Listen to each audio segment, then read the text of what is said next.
அன்பான உறவுகளுக்கு ரொம்ப காலமாக ஒரு காரியத்தை எதிர்பார்த்து காத்துட்டே இருக்கிறீங்களா?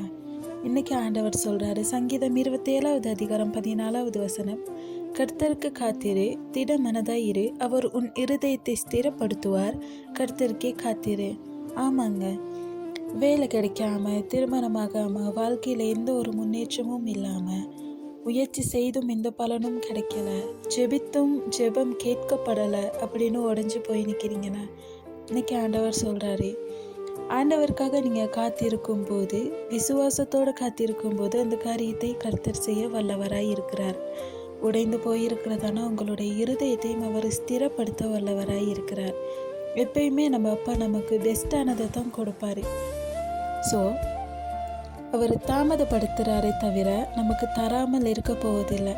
கர்த்தருடைய சமூகத்தில் விசுவாசத்தோடு காத்திருக்கும் போது உங்களுடைய காத்திருப்புக்கான பலனை அவர் செய்து முடிக்க வல்லவராய் இருப்பார். கர்த்தர் தாமே உங்கள் ஒவ்வொருவரையும் ஆசீர்வதிப்பாராக. God bless you.